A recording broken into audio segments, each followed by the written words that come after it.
Vēl senākā vēsturē mums jau ir pat pilnīgi leģenda tāda par to, ka šim namam zemi iedeva barons Megdens. Atļāva. Un skolas bērni pa logu ir skatījušies. Šeit bijis Rudzu lauks, labības lauks. Jā, te varētu būt, es kur mūsu iztēlojos. Jā, skaisti. Un tad viņi redzējuši, ka tādas uguntiņas tur mirts bērni.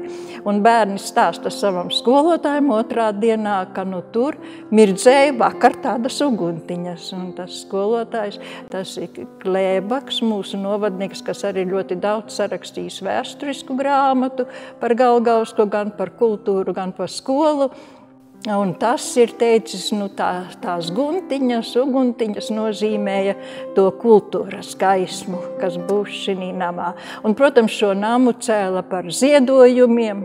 Paši cilvēki, kurš varēja vai naudas līdzekļus, vai materiālus, un tā viss tapa. Šodien mēs esam Galgauskā, blakus 100-gadīgajam kultūras namam. Uz sarunu esmu aicinājusi bijušo Galgauskas bibliotekāri, kā arī amatieru teātra režisori Dzidru Matīsu. Viņa joprojām ir ļoti tuva un klātesoša kultūras dzīvei Galgauskā.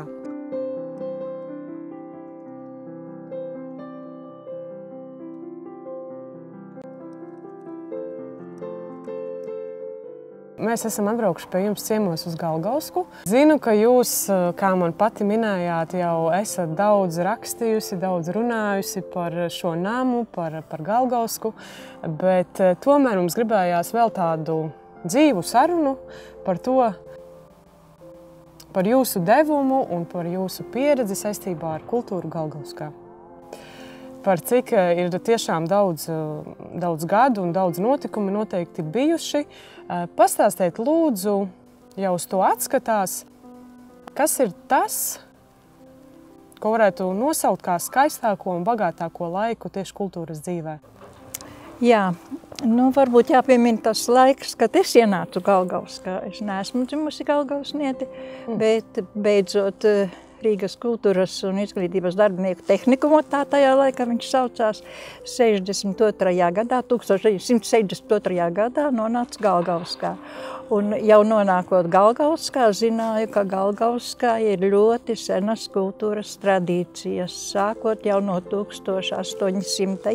gadiem, kad likti pamati korim, kad likti pamati teātrim, un arī tajā laikā, kad es ienācu, bet arī tas iepriekšējie tie 50. gadi, tas padomju laiks, arī nebija bremzējis to kultūru, jo projām te ir bijis koris, te ir bijuši ansambļi, te ir bijuši ļoti, ļoti aktīvi cilvēki. Tad atnācu es un sākās mans laiks.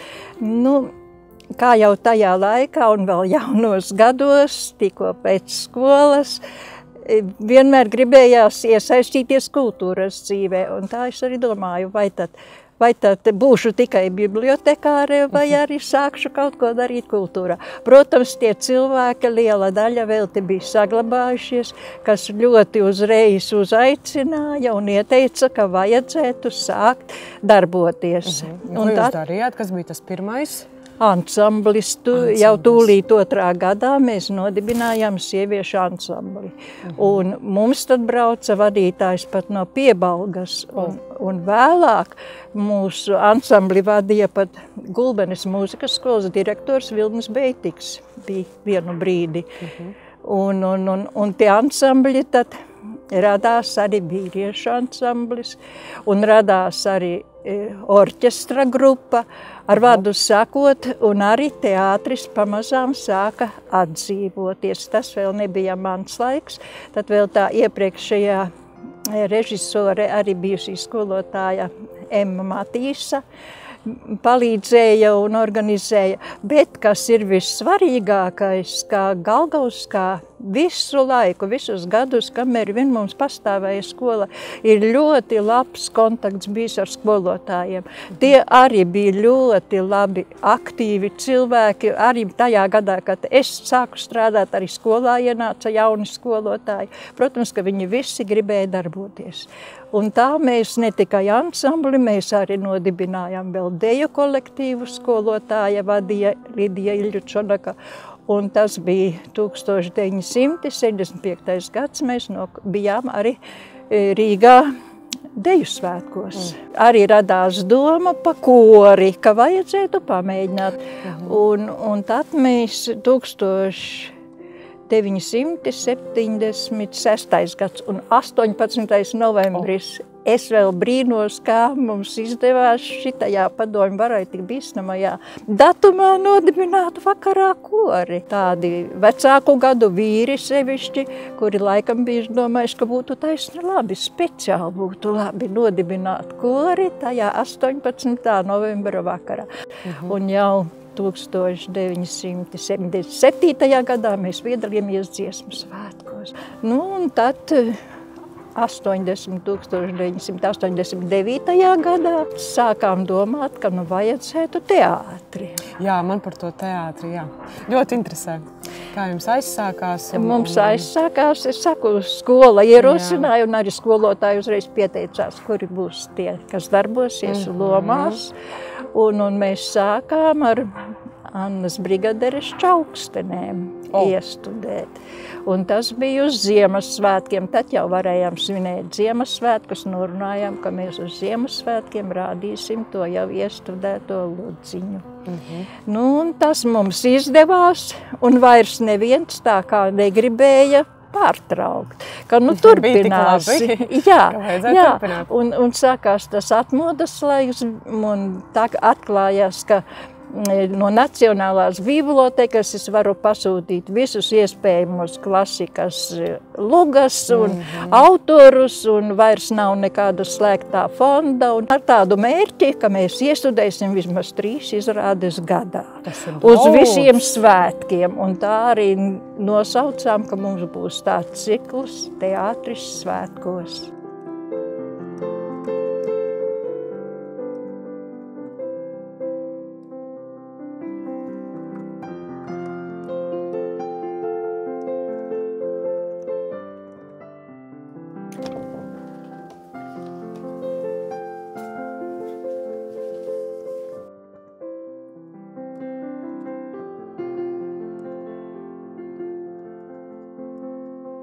To, ka tas tautas nams mums nodega, tas bija vispār ļoti, ļoti tāds notikums, kas mēs bijām visi ļoti satriekti. Bet pateicoties arī galgausniešu un pagasta atbalstam, sākās atjaunošanas darbs. Un 2007.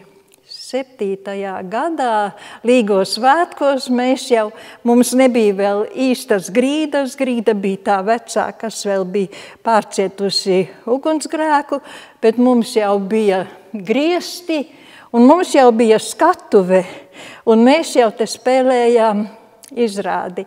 Un tā kā mēs sākām pasākumu, tad pilnīgi visa zāle bija pilna skatītāju, un visi piecēlās kājās.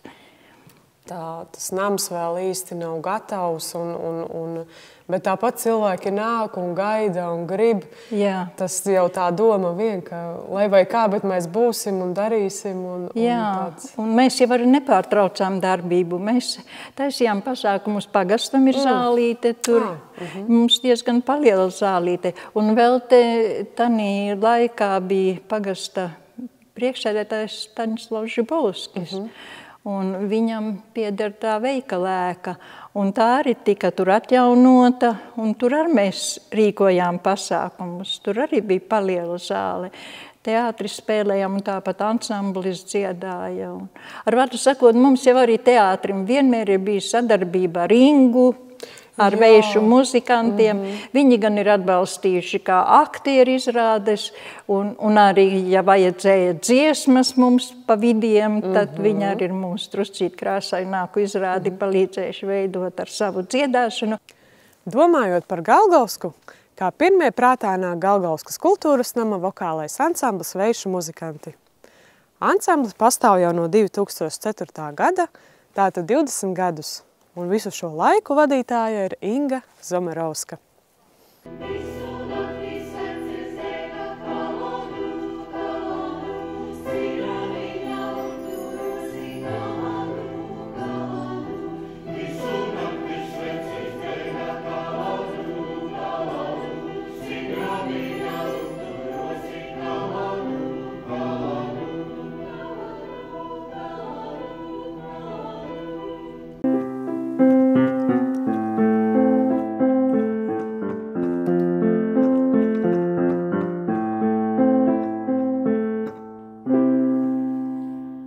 Gribu tev uzdot pāris jautājumus gan par Veišu muzikantiem, jo tu esi jau ilgus gadus dalībniece, gan arī šobrīd Galgauskas kultūras nama vadītāja. Jā, tā ir.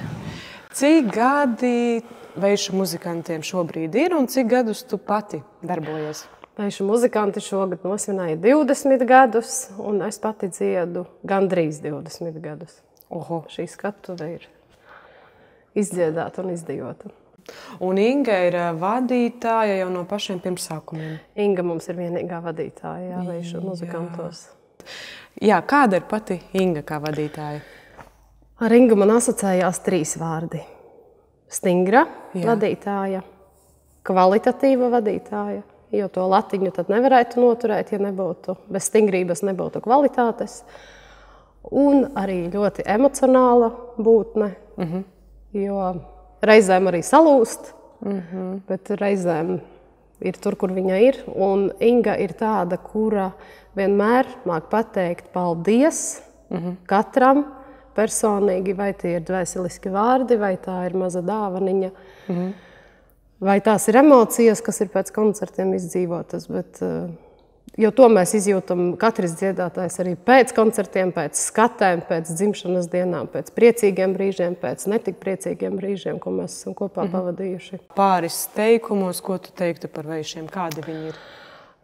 Pirmkārt, mēs esam satikušies tādi ļoti, ļoti dziedāt griboši cilvēki, kuriem patīk mūzika un dziesma. Un ne tikai, jo Veišu muzikanti tā jau ir kā mūsu otrā ģimene. Mēs atnākam uz mēģinājumiem ar sāpošu galvu vai ar temperatūru, bet aiziem mājās mēs veseli, priecīgi.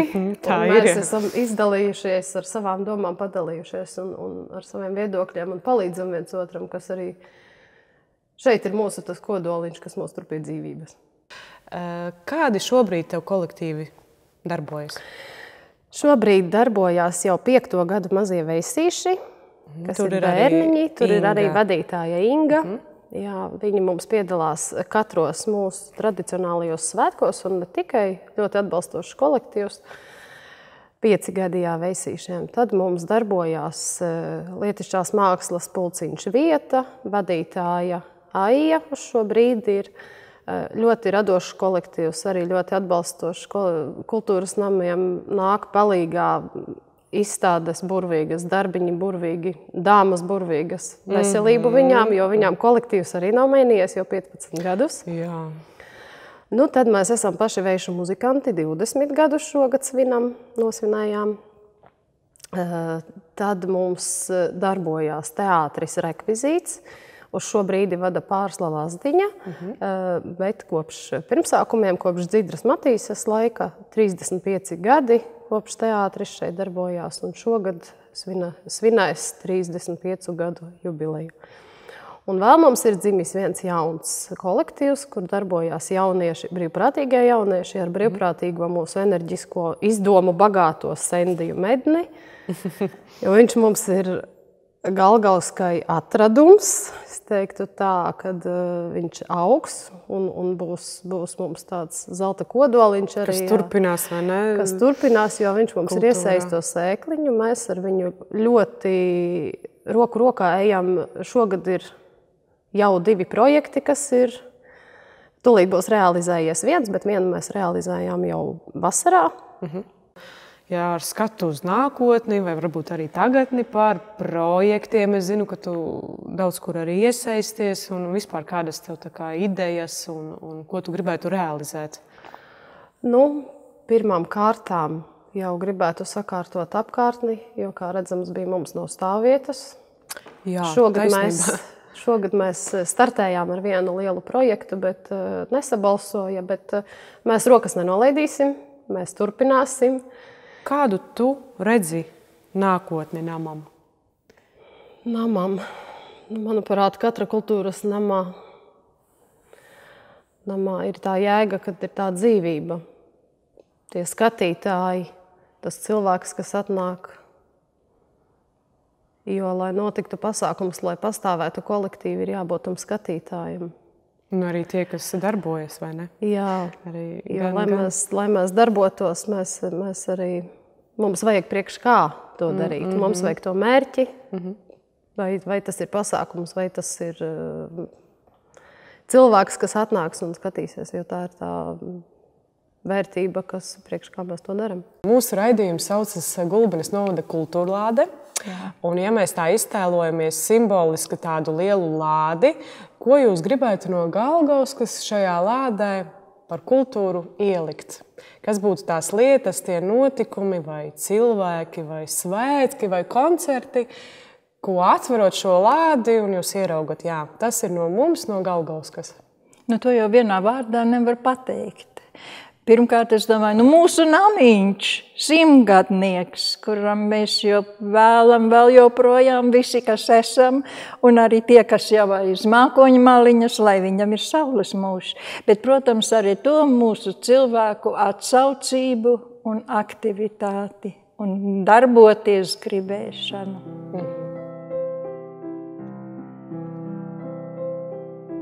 Raidījumu noslēgsim ar fragmentu no grāmatas Galgauskas stāsti un leģendas, kas tapusi par godu Galgauskas kultūras nama 100-gadēji. Galgausniešu stāstus apkopojusi Mārīta Dzene.